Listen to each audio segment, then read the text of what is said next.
Okay, so I know I'm pretty late to the party with this review, but so many things came up and I just wasn't able to get it up right away, and so I just had to keep putting it off. But what matters is that I'm doing it now, and the reason why I'm doing it now and can't put it off any longer is because Season 5 is right around the corner and I don't want to be late with that. So I'm taking care of this review now. And this is my first time reviewing an episode, or anything at all for that matter, on this channel, so please bear with me while I try to find my footing in this area of the Brony community. So, without any further ado, here's my review of My Little Pony Equestria Girls Rainbow Rocks. Cue the intro!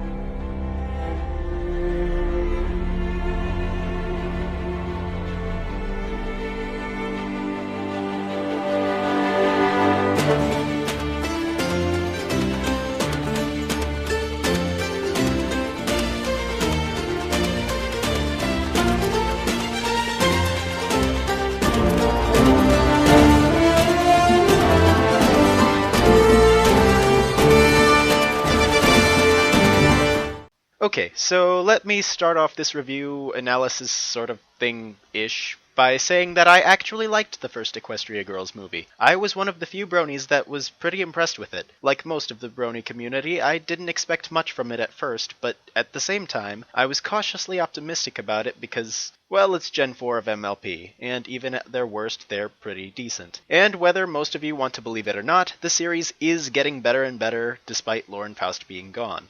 So when it was revealed that they were going to make an Equestria Girls sequel, and Rainbow Rocks was officially announced, like most of you, I was pretty shocked. I mean, on the surface, it looks like it was going to be worse than the first one, so once again, I didn't expect much of it at first. But once again, I was one of the carefully optimistic minority who defended it in saying that we don't really know anything about it yet, and that for all we know, it could be mind-blowing.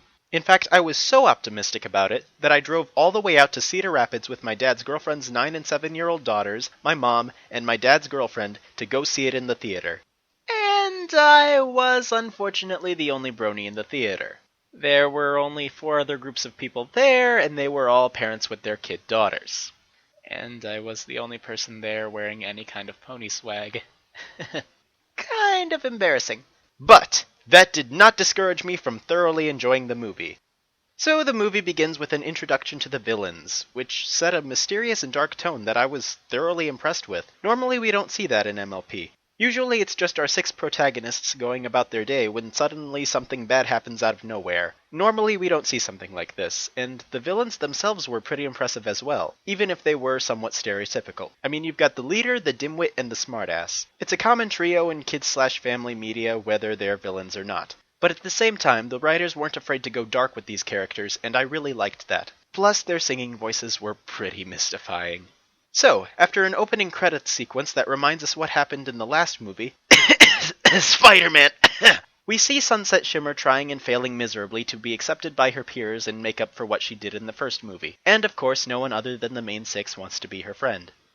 I'll be your friend, Sunset Shimmer. Okay, is it just me, or has Sunset Shimmer gotten hotter since becoming a good guy? I mean, she was pretty hot before with the whole somewhat edgy look and everything, but now she's got a redemption arc going for her, and there's more to her character, and we're actually invested in her. Just damn. She's pretty. And sexy.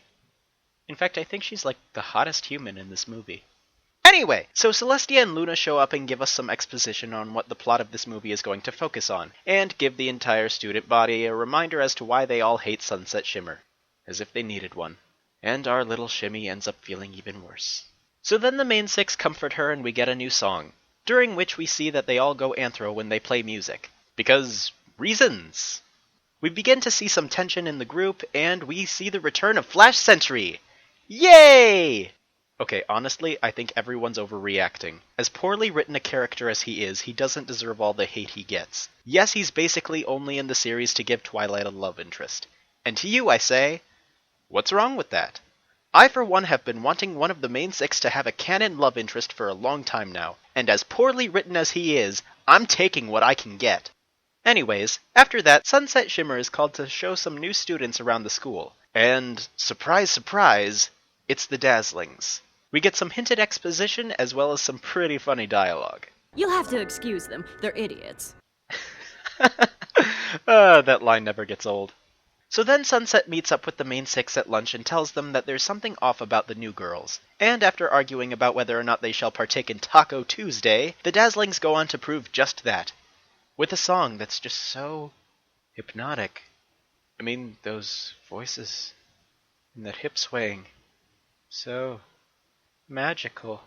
Ahem, so, after the song persuades the student body into trying to kill one another, oh hey, there's Octavia! The girls decide that they should probably mention something to Celestia and Luna. And it turns out the Dazzlings got to them first.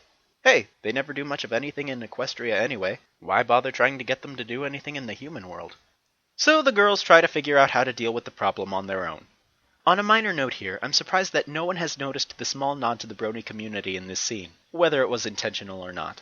When Rainbow Dash threw the ball at the statue to emphasize her point that the portal was closed, she made Rarity get a streak of nail polish on her arm, and since the color of the nail polish was a reddish shade of pink, it made Rarity look like she cut herself. And what Rarity do we all know loves to bleed and cut herself? Our beloved mommy, of course, Lil Miss Rarity. Anyway, I figured I'd point that out since no one else had yet. Whether it was an intentional reference or not, it was cool nonetheless. Now, back to the plot. So Sunset Shimmer figures out a way to contact Twilight Sparkle through a combination of convenience and fan service. Been a long time since I've written these words. Dear Princess Celestia. And we see Ponyville for the first and only time in this movie. Twilight's moving into her new castle, which looks a lot better now than it did when it made its debut in the season finale. Twilight's book, begins vibrating, and she's informed of what's going on. After reviewing the information she's been given, she discovers that the villains in this movie are the Sirens. Not the Sirens? I don't actually know what that is. Don't worry, Pinky. Twilight will give you, as well as the audience, some exposition. So, after some backstory involving a certain legendary bearded character, Twilight builds a plot device to transport her and Spike to the human world. Yay, convenience!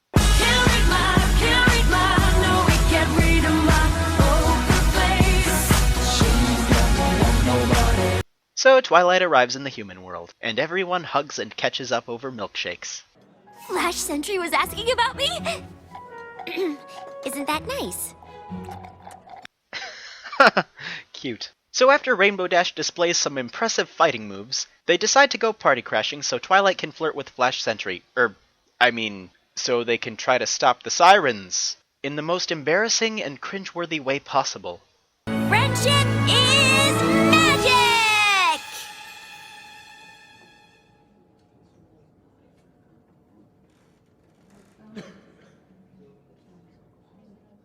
Yeah, I tried that at my local mall one time. It didn't work then either. Alright, Trixie. Continue your explanation. Rainbow Trash saw him at the clearing and an opportunity to permanently retire him from the race, gathered some storm clouds, and boom! Friday Swift. OBJECTION! Don't point that ugly sausage of a finger at Trixie. So the girls go back to the drawing board and figure out that the more practical way of defeating the Dazzlings is by using a musical counterspell? You mean like a song? We kinda saw this coming anyway. So since Twilight has no idea how to write a musical counterspell, they all agree that the best way for her to concentrate on doing so is... Slumber party in my house! I wanna go to that slumber party. So Twilight goes downstairs in the middle of the night to try and work on the spell. Sunset Shimmer finds her down there, and they share an intimate moment together. Who could possibly need this much whipped cream? You do! For all the sex you two are gonna have! In all the clopfics that everyone's gonna write! Just because everyone expects something from you doesn't mean it's guaranteed to happen. Tell me about it. We're all expecting you two to bang and it's not happening. But that doesn't stop them from expecting it. Which only makes things harder because the last thing you want to do is let everybody down.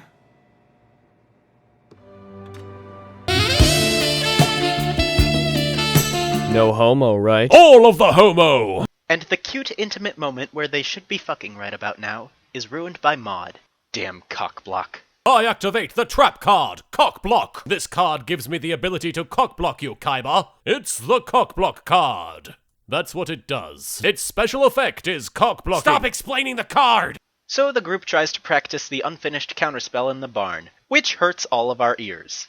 Rarity makes a Daft Punk reference, and they realize that they all have to be at the Battle of the Bands in 15 minutes. So, since the spell's not finished, they decide to actually compete in order to help buy Twilight some time to finish the spell before the finals. Sounds legit. So the Battle of the Bands begins, and our first act is... Oh, goddess. Okay, I know how to fix this. If you my nigga, you my nigga. And I run a tight ship, don't need no extra friends. But it ain't them outsiders that you need to be worried about. It be them niggas that's right up under you running they fucking mouth. See, on the low, they idolize you, despise you. Faking like they gon' ride too. Inside of you coming up in the world, they sick like the swine flu. They wanna be a boss, mad that they behind you. Everybody ain't cut from the same cloth, must I remind you. They play up under you, listening, trying to get all your business. And then they hit the streets, door to door like Jehovah's Witness. They run their mouth just like a hoe. And you wonder why them crackers know where you stay and niggas try to kick in your door. Your front, your real niggas, they gon' watch your back. But what about them niggas that's beside you? It always be them niggas that's beside you. Don't give a fuck about you. Now you can watch your front. Your real niggas, they gon' watch your back. But what about them niggas that's beside you? It always be them niggas that's beside you. Don't give a fuck about you. Yeah. There. Much better.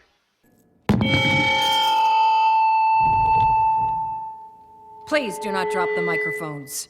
Okay, so the group goes on, Rarity's looking fabulous as usual, Rainbow makes her first 20% cooler line since Season 1, they do their thing, it gets sabotaged but is still good considering, they start fighting, and ooh, Flash makes Twilight cry. Now everyone actually has a legitimate reason not to like him. Sunset Shimmer epically confronts the Dazzlings in her favorite dark hallway, and then gets wrecked. Damn. She goes from being a total badass to being pwned in less than a second. That's a little disappointing. If it's any consolation, no one is going to remember you at all by the time we're done. So brutal. My waifu. My one of many waifus. So the Dazzlings take the stage and create more chaos with their singing magic, which leads to a really cool montage. We say jump, you say how high. Put your hands up to the sky. Oh whoa, you didn't know that you fell. Oh whoa, now that you're under our spell. So epic. And the song is really cool too. Confirmed lesbians! Yay! Anyways, after the montage, our heroes go on for the semi-finals. Rainbow gets carried away with showboating and just about ruins the whole thing. Watch out for me, this song is really soggy. I'm Rainbow Dash, take caution. No one's into this except for me. Oh no. Hey, yeah, woo, woo, guitar noises. Afterward, they all get into an argument, and somehow they still make it to the finals. And by somehow, I mean the Dazzlings manipulated the results. During the intermission, Trixie, In a fit of jealous rage, opens the trap door and traps our heroes under the stage so she can perform instead of them. Pull the lever, Gronk. So while they're trapped down there, the group gets into a huge argument that gives off the negative energy the Dazzlings had been after the whole time. Sunset Shimmer notices this as the Dazzlings begin their performance and gets the group to stop. She gives them a lesson on friendship and blah blah blah, they're all friends again. Just as they begin trying to escape, Spike shows up to let them out with the assistance of... Holy shit, it's Vinyl! Yay, Vinyl! why isn't she under their spell? Never takes off her headphones. So awesome! How are we supposed to play over them from up here? Oh, it's nothing special. It's just my bass cannon! The bass cannon is canon! So awesome! So awesome! So the Dazzlings go through their transformation sequence, and the two bands have a music battle similar to that of Scott Pilgrim vs. the World. And we get to see Sunset Shimmer sing! Yay! And damn, she looks hot! So, the Dazzlings are defeated, rendered powerless, and pelted with food. Flash and Twilight make up, and just when they're clearly about to kiss... You may have vanquished the Dazzlings, but I activate the trap card, Cock Block. This card gives me the ability to cock block you, Kaiba. It's the Cock Block card. That's what it does. Its special effect is cock blocking. Stop explaining the card! Damn it, Trixie! Why you got a cock block? Why is there so much cock blocking in this movie? How much cock could a cock block if a cock block could block cock? Say that 10 times fast. So Sunset Shimmer officially joins the band, everybody hugs, Twilight goes back through the portal, Sunset Shimmer starts writing friendship letters to Twilight, and we're hit with an awesome end credits sequence. Wait. What? There's an after credits scene? Oh my. So cool. no doubt about it, Spike. There's definitely something strange going on at that school. There's gonna be another sequel! There's gonna be another sequel! Is what I squeed in the theater. So we finally get to see the Twilight and Spike of that universe, which is pretty cool. And Human Twilight seems to be investigating the magical phenomena of Canterlot High, which will undoubtedly be her tie-in to the sequel or spin-off series or whatever Hasbro is doing. But that does raise the question, where's the other Sunset Shimmer? Anyway, loved this movie. Equestria Girls really stepped up its game since the first movie. Animation was better, the music was better, the plot was better, the pacing was better, there was better character development, there was more fan service. It was just good all around, and it really gets me pumped for Season 5, which I will be doing reviews of episodes as they come out. But, in the meantime, I would like to hear your guys' thoughts, so leave them in the comments section below. I'm Brad the Browncoat Brony, still flying, and I will catch you guys next time.